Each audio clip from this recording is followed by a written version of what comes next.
20-9 is your final. Purdy 23 of 32 for a $139, a touchdown, and those 3 that he wants back. As for McCaffrey, 24 on the ground, another 7 receptions through the air. A big night for CMC as San Francisco takes another step forward towards the playoffs. Back in studio with the fellas to assess some of what we saw. And guys, this was, again, a shaky start here for Brock Purdy in this offense, but I could only look at Christian McCaffrey in this get-back situation, if you will, as the steadying force of it all. What did he mean to the victory tonight, Mac? Christian McCaffrey was just steady Eddie in tonight's matchup. This is who he's been for the San Francisco 49ers the entire season. He's an offensive weapon. I don't consider CMC to be a running back. He's an offensive weapon because he does so much for their offense. Running the football, he's the best running back. So far this season, he's been their best receiver, especially with the injuries that has been dealt to the other pass catchers in their offense. He's been called upon to be an all-around player, and tonight he did so. 89 yards rushing, 53 yards as a receiver. We saw the rushing touchdown, and he wasn't at his best, but he did enough for their offense to stay afloat.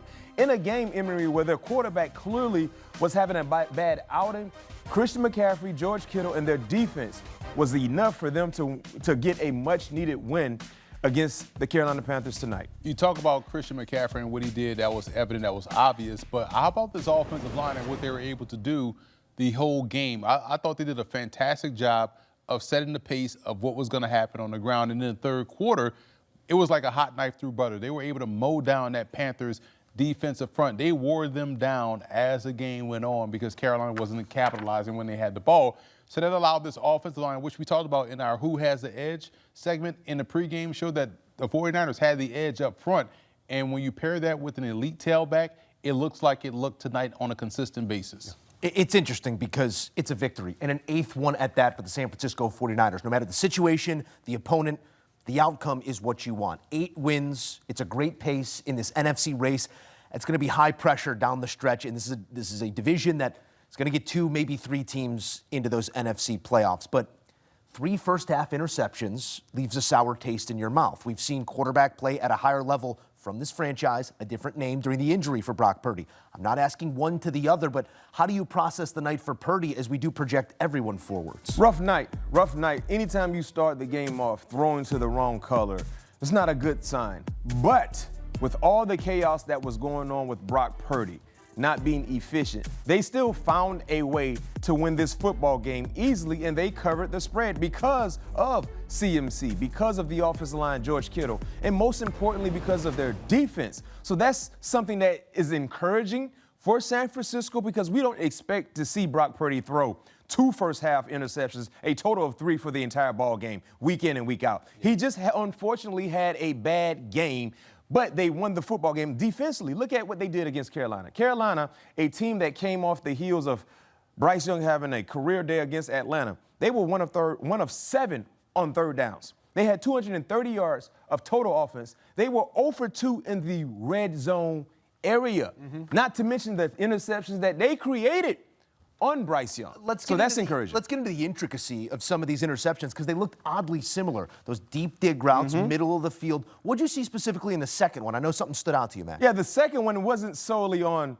the second J.C. Horn's interception. Yes. It wasn't solely on Brock. This is a bad route concept because when you look at George Kittle is not threatening J.C. Horn. Because of that, J.C. is able to become a free player in the zone concept to be able to pick up on that dig route. Brock Purdy is not anticipating J.C. being where he is. If George Kittle ran a route, J.C. would have to honor George Kittle, but because George Kittle didn't really run a route, now J.C. being the veteran player that he is, he started looking for activity, and that's what he found. So when you look at that play, that was more on a bad route concept for San Francisco than on Brock Purdy, because any quarterback would tell you in that situation, they're not anticipating the right side corner to leave his perimeter to go intercept a pass from the strong side dig route.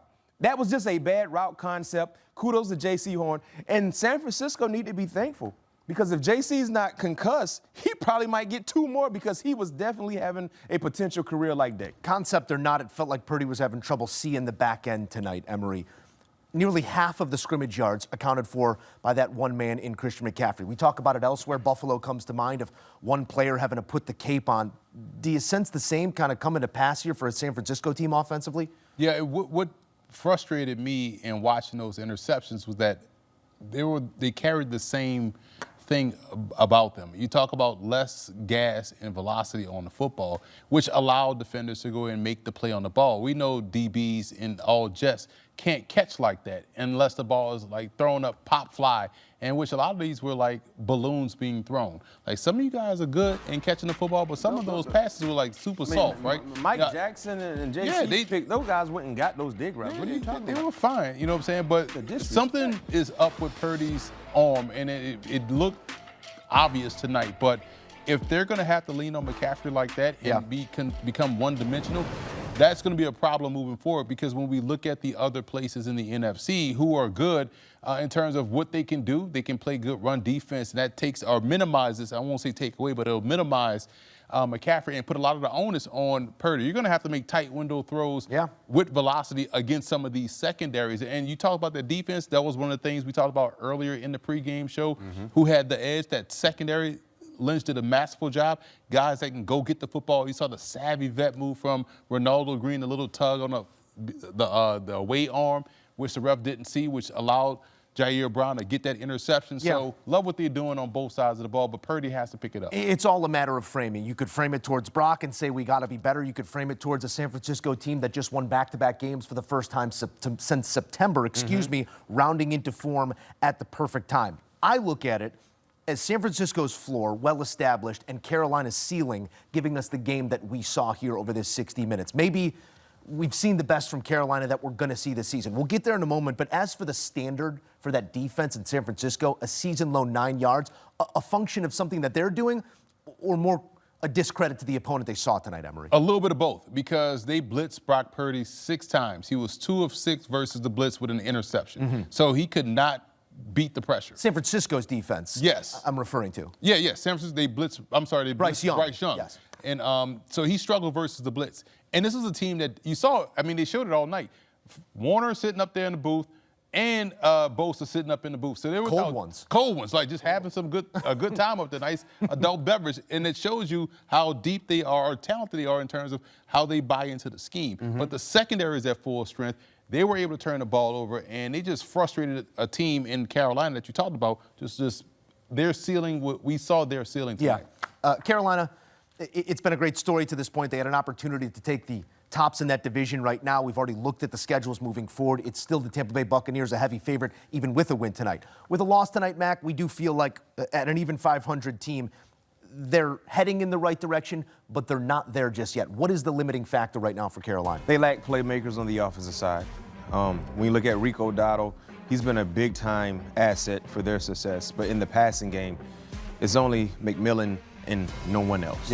You have to find a way to get others going. Rico Dowdle leads the team in receiving on this night. That's what I'm saying. Yards. They lack they lack playmakers in an area where they need to become better in the passing game. They still have a young quarterback who's trying to figure things out, and the best way to help that quarterback evolve is to give him playmakers. Xavier Legette was supposed to be that guy. He's been struggling. So when you look at a rookie and McMillan coming in and being asked to do so much, there's only so much he could do. That's why I feel like I don't want to say they reached their peak in terms of this season, but I don't visualize the Carolina Panthers winning their division. Yeah, you're trying to see how it gets better. Yeah, and I understand Baker has the shoulder ailment, but if he is healthy, I still like Tampa's chances because they have playmakers.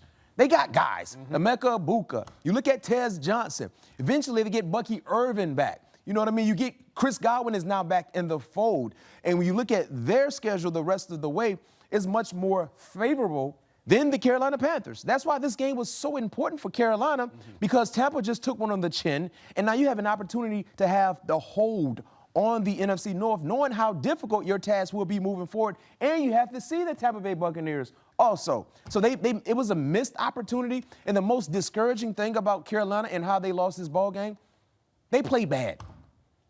San Francisco didn't play winning football.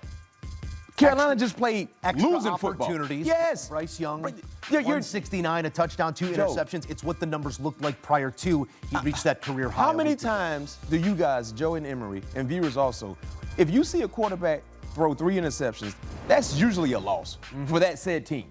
Usually. Or the game is very, very close, right? One or the other.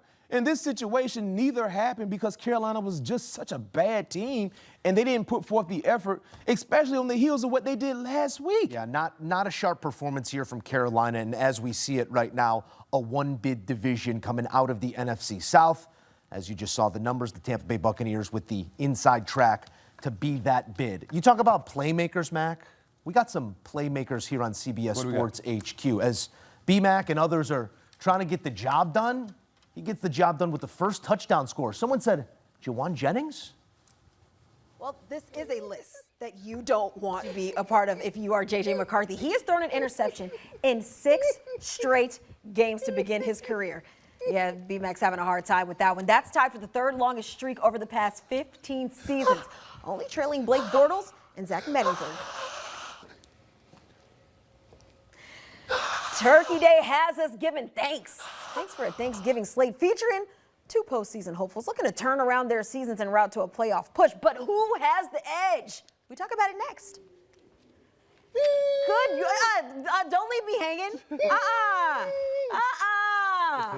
Let's go. I needed that for fantasy. But good for you. I put it in, too. Good for you. I call my guy, put it in. Kiana Martin, the consummate professional there. Matt, Yes. Matt, even, what is it, the blind squirrel or the broke clock? Something is finally a first touchdown I score didn't know. goes in for you. I've been right a few times, and I felt like I needed to come right around that corner, and I said I knew something about Vegas, right? And the reason why I was trying to keep my composure because my mic was still hot, and Kiana was doing what she's supposed to do, being the ultimate professional, and I didn't want to interrupt her opportunity to be great. But I couldn't contain myself because that was a natural reaction. That's why you tune in and watch us every Monday. We give you winning plays, and I put it in. Emory, what are we going to do? We're going to Sizzler. what are we supposed to do here? Sizzler. Is Sizzler still open? Nah. Dang. He's got a sweet tooth. Cookies for all these people. Bryant, McFadden, Emory Hunt here on a Monday night as Week 12 is now a matter of record. The San Francisco 49ers tallying a big win here. Check out this wild card picture in the NFC.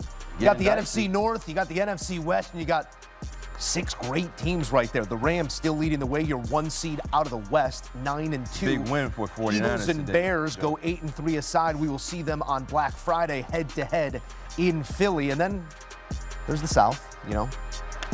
By the half game in the loss column, the Buccaneers better than the Panthers. Well, I love it. Right now, and then you got a hot team in the Cowboys giving chase, but have they run out of road? The Lions on the outside looking in, the Packers, all sorts of common opponents and head-to-heads yet to come. The NFC, gonna be a gauntlet.